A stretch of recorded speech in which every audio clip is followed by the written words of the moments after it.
March 2025, Los Angeles. Bruce Willis is celebrating his 71st birthday. In the room is his current wife, Emma, his ex-wife, Demi Moore, and his 5 daughters, all of them together. Demi takes a photo of him, posts it on Instagram. The caption reads, "Pure love for our BW, feeling the love, keep it coming." Ours. Not my ex-husband, not the father of my children. Ours. I stared at that photo for a long time, and I wondered, how does something like this even happen?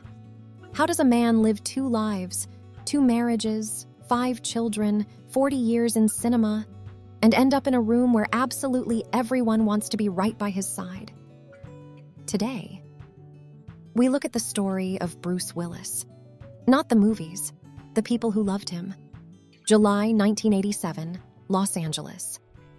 Demi Moore arrives with her fiancé, Emilio Estevez, the star of The Breakfast Club.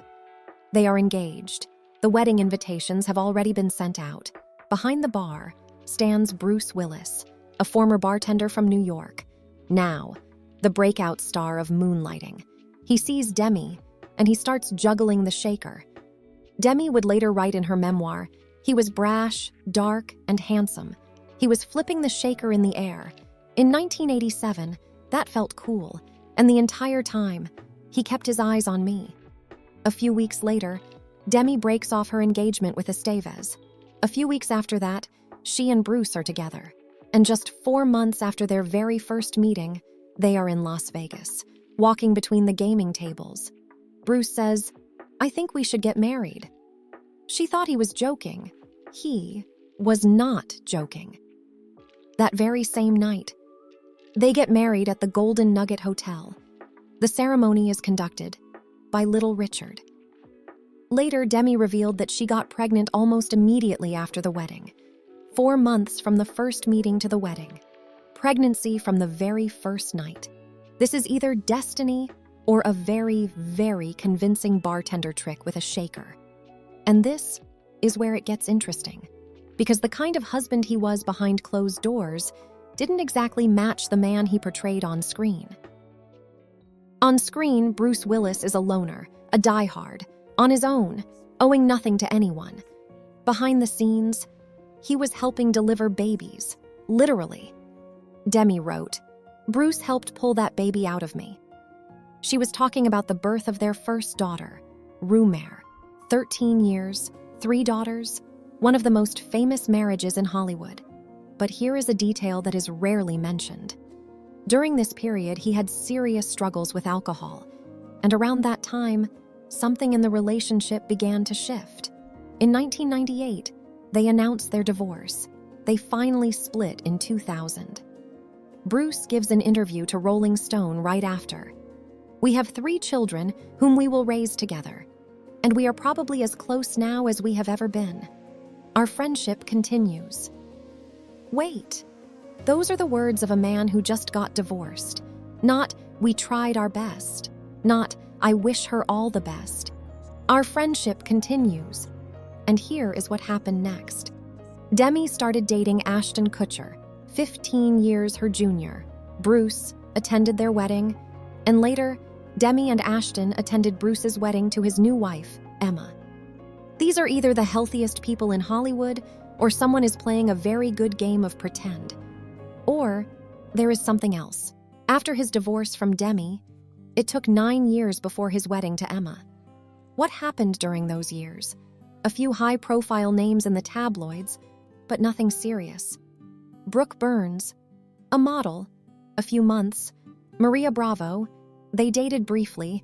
Lindsay Lohan, the tabloids wrote about it. He denied it. But here is what is fascinating. In 2003, Demi started dating Ashton, and Bruce, according to friends, was deeply upset by this. Not because he was romantically jealous, but because, and this is crucial, he still viewed her as family. Demi would write in her memoir, "I experienced the most normal family dynamic I had ever known, precisely in those years after the divorce. The fact that Bruce was no longer my husband didn't matter. He was an active father to our children. We felt more connected than we did before the divorce. More connected than before the divorce. This is either a very unusual story or a very honest one. And right at this moment, a person appears whom nobody expected. A person who did something that no other wife in Hollywood had ever done before. 2007. Bruce is 52, Emma Hemming is 29. They meet through mutual friends. A year later, a wedding. March 2009, Turks and Caicos, a tiny ceremony.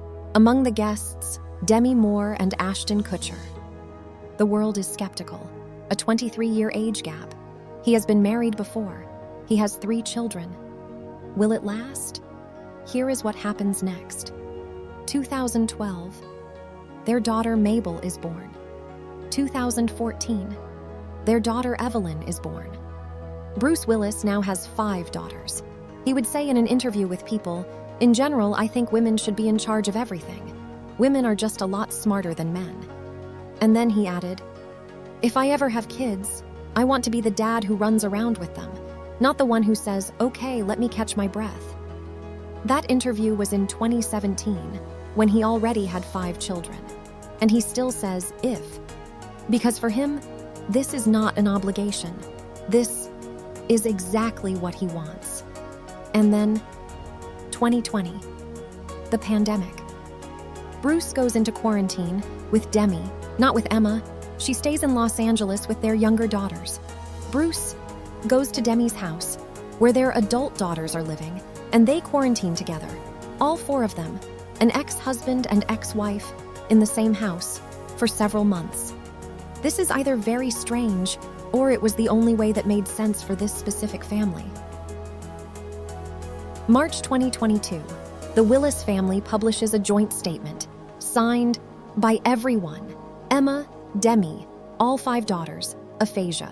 Bruce is stepping away from acting. A year later, the diagnosis becomes more specific: frontotemporal dementia, a progressive disease with no cure. And here, the story takes a turn that nobody saw coming. Emma Hemming writes a book, An Uncommon Guide, Finding Strength, Hope, and Yourself on the Caregiver's Journey.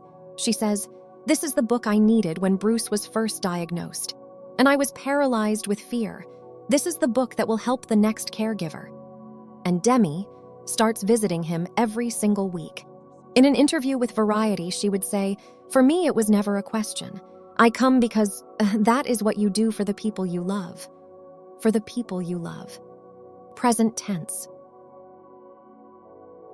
Emma once posted an old photo of Demi and Bruce on her Instagram stories from the 90s, when they were young and happy, and she wrote underneath it, "Yes, I loved them together too." I reread that several times. The current wife posts a photo of her husband with his ex and writes that she loved them together too. What kind of person do you have to be for the people around you to do things like that? 5 daughters, 2 marriages, 1 woman who visits every week, another who wrote a book to help others, and all of them signed one statement. Not Bruce's family, not his wife and his ex, just all together. I don't know how it works, but I think this only happens to people who know how to love in a way that the love doesn't disappear when the relationship ends. It simply changes shape. And no, he wasn't perfect. Colleagues called him difficult, stubborn, sometimes sharp, but almost everyone who knew him outside the movie sets says the exact same thing. For his people, he was incredibly devoted. Tell me this: do you know people like that? Or do you think it's impossible and there is something hidden behind all of this? Write it in the comments. Let's have an honest conversation there.